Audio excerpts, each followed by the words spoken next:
कीमत का वध कर दिया गया।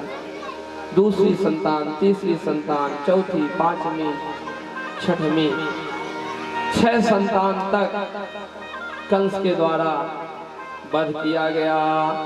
और जैसे ही 7वां गर्भ श्री देवकी जी के द्वारा धारण किया गया, आहा, सप्तमो वैष्णवं धाम यमनंतं प्रचक्षसे गर्भो बभूव देवक्या हर्ष शोक विवर्धना।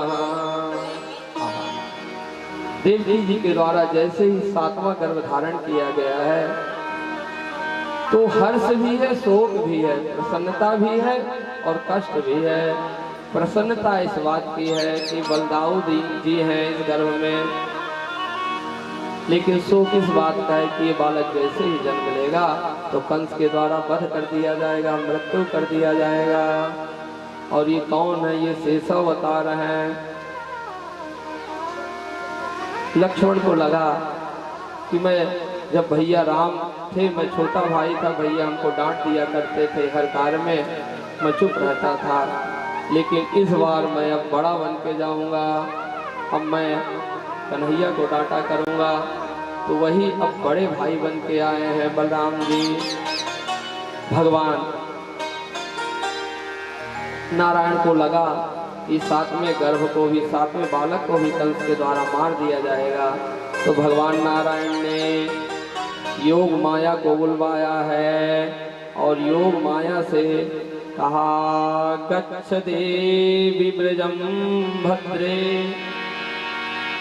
गोप गोभिर्लंकृतं रोहिणी वसुदेवस्य भार्यास्ते नंद गोकुले। भगवान नारायण ने कहा कि योग माया आप हमारा एक कार्य कर दीजिए। क्या? भगवान ने कहा कि जो 7वें गर्भ में बलदाऊ दादा देवकी माँ के गर्भ में हैं, इनको आप निकालें और गोकुल जा करके आप रोहिणी के गर्भ में प्रविष्ट कर दें और आप स्वयं यशोदा मैया के गर्भ में प्रविष्ट कर जाएं। योग माया ने कहा तो उससे हमको क्या लाभ होगा? भगवान ने कहा कि कलयुग में आपकी बहुत पूजन होगी। कोई आपको कुमुदा, चंडिका, कृष्णा, कोई कुमुदा कहेगा, कोई चंडिका कहेगा, कोई कृष्णा कहेगा, माधवी, कन्यकेति चा, कुछ दुर्गा कहेंगे और आपकी कलयुग में बड़ी पूजा होगी। योग माया के द्वारा 7वें गर्भ का आकर्षण करके मेडिकल साइंस शायद आज कुछ करने लगी है, लेकिन हमारे शास्त्रों में पहले ही एक गर्भ को दूसरे जगह प्रविष्ट किया जा चुका। तो योग माया के द्वारा बलराम जी को निकाला गया है और रोहिणी मैया के गर्भ में प्रवेश कराया गया है और स्वयं योग माया कन्या के रूप में माँ यशोदा के गर्भ में प्रविष्ट किए हैं। अब सुखदेव जी कहते हैं, राजन अब वह समय आ गया, देवकी मैया के द्वारा पुनः गर्भ धारण किया गया जिसमें साक्षात भगवान कृष्ण हैं। जैसे ही देवी देवताओं को पता चला तो सभी लोग स्तुति करने आने लगे। देवकी मैया जहां पैर रखती वहीं कमल खिल जाता है। सुखदेव जी कहते हैं, देवकी माँ के चेहरे पे अलग प्रकार का प्रकाश दिखाई दे रहा है। सभी देवी देवता दौड़ के आए हैं और स्वागत करने लगे। सत्यव्रतम सत्य परम त्रिसत्यम सत्यस्य योनिम निहितम च सत्ये सत्यस्य सत्यम मृत सत्य नेत्रम सत्यात्मकम ताम शरणम प्रपन्नाः। 9 बार देवी देवता सत्य बोले हैं। मालूम क्यों सत्य बोल रहे हैं? देवी देवताओं के अंदर बहुत डर सता रहा है कि जिन लोगों को मारने के लिए भगवान अवतार ले रहे हैं तो भगवान के सभी सगे संबंधी बने बैठे हैं। तो बार बार याद दिला रहे हैं कि आप परम सत्य हैं, आप त्रिकालावादी सत्य हैं, आप सत्य के ही बने हुए हैं। ऐसे हम सत्यात्मकम ताम शरणम प्रपन्नाः। देवता कहते हैं कि कहीं आप जा करके मामा के प्रेम में फंस के आप कहीं भूल न जाइए कि इस कंस का वध करना है। कि सत्यात्मकं त्वां शरणं प्रपन्नाः। सभी देवी देवताएं हैं और भगवान का स्वागत किए हैं। स्वागतम कृष्णा, सभी लोग ताली बजा के स्वागत करेंगे। शरणागतम कृष्णा, स्वागतम कृष्णा, स्वागतम कृष्णा, स्वागतम सुस्वागतम शरणागतम कृष्णा, स्वागतम कृष्णा, स्वागतम कृष्णा।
अभी आता तो होगा वो मेरा कन्हैया।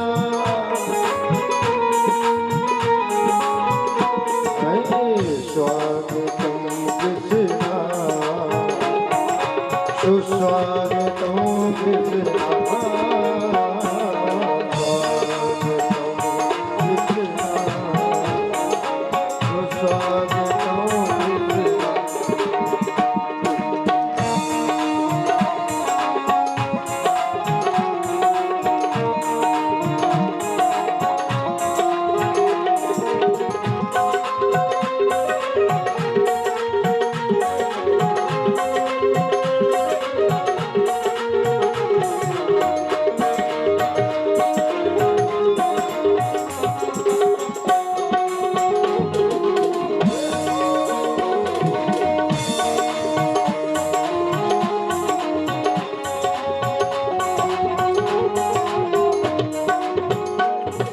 सत्यव्रतम सत्यपरम त्रिसत्यम सत्यस्योर्मोहितं ससत्ये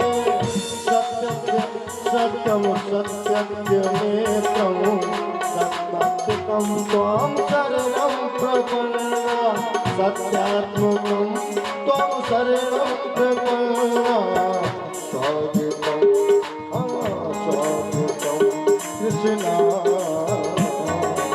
स्वागतं कृष्णा,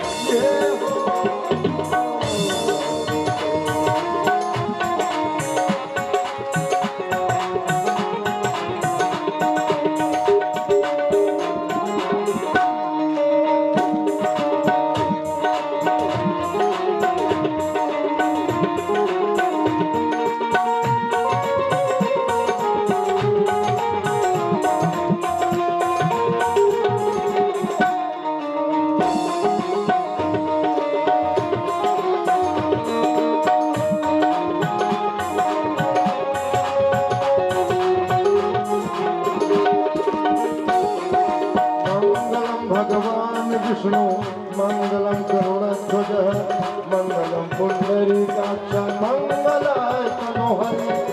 स्वागतम कृष्णा,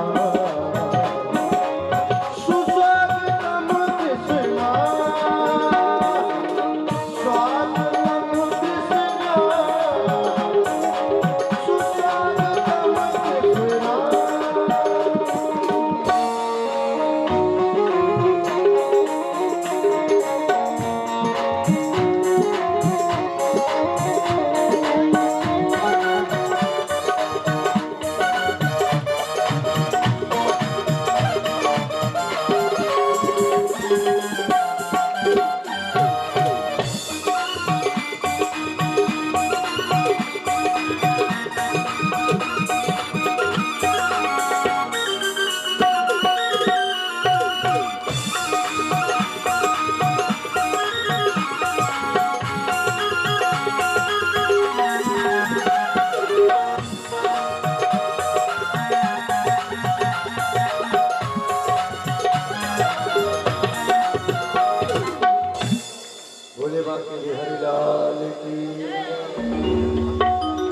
तो सभी देव वृंदों के द्वारा भगवान की गर्भ स्तुति की गई है। एक दिन हम कथा में बता रहे थे कि गर्भवास समय दुखम भूतो न भविष्यति। गर्भ के समान जो कष्ट होता हो कोई कष्ट नहीं हो पाता है, यानी अद्वितीय कष्ट है। गर्भवासम समय दुखम न भूतो न भविष्यति। जीव को सबसे अधिक कष्ट होता है। तो एक बार गर्भ रोते रोते देवताओं के पास गया कि हमको कोई गर्भ में कोई जाना नहीं चाहता। देवताओं ने कहा था कि मैं खुद गर्भ में आऊंगा और जितने देवी देवता हैं सब आकर के गर्भ की स्तुति करेंगे। सभी देवता लोग अपने अपने धाम को गए हैं। कंस के द्वारा और पहरा बढ़ा दिया गया है। कंस ने आकस्मिक मीटिंग लगाया और बताया कि अब बस भगवान का जन्म होने वाला है, यही लाल मेरा काल होगा। सुखदेव जी कहते हैं अथ सर्व गुणोपेतः कालः परम शोभनः यर्हि वा जनरक्षणं शांतर्गृहत तारकम। हे परीक्षित, वह सुंदर समय आ गया, भादव का महीना आ गया, कृष्ण पक्ष आ गया, रोहिणी नक्षत्र आ गया, अष्टमी तिथि आ गई, दिन बुधवार आ गया और रात्रि के ठीक 12 बजे कंस के कारागार में नीलमणि के समान भगवान का प्रागट्य हो गया। बोलिए कृष्णचंद्र भगवान की जय, वृंदावन बिहारी लाल की जय, जय जय श्री राम। ठाकुर जी ऐसे जन्म लिए तमद्भुतम बालकम भुजेक्षणम चतुर्भुजम शंख गदायुधायुधम। 4 हाथ धारण करके 4 भुज शंख चक्र गदा पद्म लेकर के भगवान का प्रागट्य हुआ। देवी मैया डर गई, हे भगवान हम तो पुत्र बनकर आने के लिए बोले थे, पिताजी थोड़ी ना, तुम तो पिताजी बन के आए हो। भगवान ने कहा हमें पता है कंस के द्वारा हमारे 6 भाइयों को मार दिया गया है, तो मैं पूरी व्यवस्था से आया हूँ। भगवान माँ ने कहा कि नहीं नहीं, जैसे छोटा बालक होता है आप प्राकृतिक बालक बन जाइए। भगवान ने कहा कि देखो माँ, मैं यह बताने के लिए आया हूँ कि आप हमको गोकुल भिजवा दीजिए और वहाँ नंद पत्नी जो यशोदा मैया हैं वहाँ उनके यहाँ कन्या का जन्म हुआ है, कन्या को यहाँ भिजवा दीजिए। विदितोऽसि भवान साक्षात् पुरुषः प्रकृतेः परः केवलानुभवानंदः स्वरूपा सर्वबुद्धिदृक्। वसुदेव जी के द्वारा प्रार्थना की गई है, भगवान मैं आपको जान गया हूँ, आप छोटे हो जाएं। सुंदर टोकनी में श्री वसुदेव जी ठाकुर जी को श्री लाल जी को पधराए हैं और जैसे ही निकले हैं जितने पहरेदार थे सबको नींद लग गई, सब सो गए। वसुदेव जी सुंदर टोकनी में लेकर के श्री लाल जी को निकलते जा रहे थे, सभी बेड़िया अपने आप खुलते जा रही थी। सुखदेव जी महाराज कहते हैं दिशा प्रसय दुर्गगनः, सभी दिशाएं जो 10 दिशाएं हैं प्रसन्न हो गई। नद्या प्रसन्न सलिला, नदी भी प्रसन्न हो गई। क्यों प्रसन्न हुई? उनको पता है कि हमारे प्रीतम आज मिलने के लिए आ रहे हैं। जब भगवान राम का भी जन्म हुआ था तो सभी नदियां प्रसन्न हो गई थी। लोगों ने पूछा कि नदियों तुम इतना प्रसन्न क्यों हो भगवान राम के जन्म में? तो नदियों ने यही कहा था कि हम संसार की ऐसी कन्या हैं, ऐसी लड़की हैं कि जब पति के घर जाती हैं दोबारा लौट के पिता के घर नहीं आती हैं। नदियों के पिता पर्वत है, पहाड़। तो नदियों ने कहा कि वैसे तो हर कन्या विवाह के बाद अपने मायके वापस जाती हैं, लेकिन हम जब प्रीतम को प्राप्त कर लेती हैं, समुद्र को प्राप्त कर लेती हैं, तो लौटकर अपने पिताजी के पास नहीं जाती हैं। लेकिन हमें पता चला है कि भगवान राम का जो जन्म हुआ है, तो वह राम सेतु का निर्माण करेंगे, पुल बनाएंगे, और पुल में पत्थरों की जरूरत पड़ेगी। और पत्थर कहाँ से आएंगे? पत्थर पहाड़ के ही लाए जाएंगे।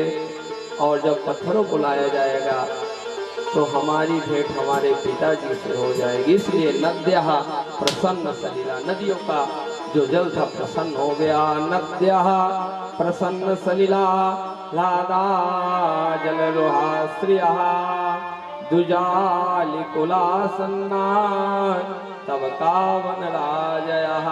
कंस के द्वारा जो हवन कुंड की अग्नियों को बुझा दिया गया था वह भी प्रज्वलित हो गई। बवौ वायु स्पर्श सुख स्पर्शः, सुंदर समीर बहने लगी, सुगंधित समीर बहने लगी। और इतना ही नहीं, पुण्य गंध वहा शुचि अग्न्यश्च दुर्जातिना शांतस्तत्र समन्विता। जैसे ही वसुदेव जी लेकर के चले हैं, मंदः मंदः जलधरा, धीरे धीरे पानी बरसने लगा। और वसुदेव जी लेके चल दिए। गोविंद मेरो है, गोपाल मेरो है, गोविंद मेरो है, गोपाल मेरो, गोविंद मेरो है, गोपाल मेरो है, गोविंद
वृंदावन बिहारी लाल की। वसुदेव जी टोकरी पे लेकर के श्री लाल जी को चले हैं। नद्यः प्रसन्न सलिला, मंदा मंदा जलधरा, पानी बरसता गया। यमुना जी में बाढ़ आ गई। रात्रि के 12 बजे कमल खिले हुए।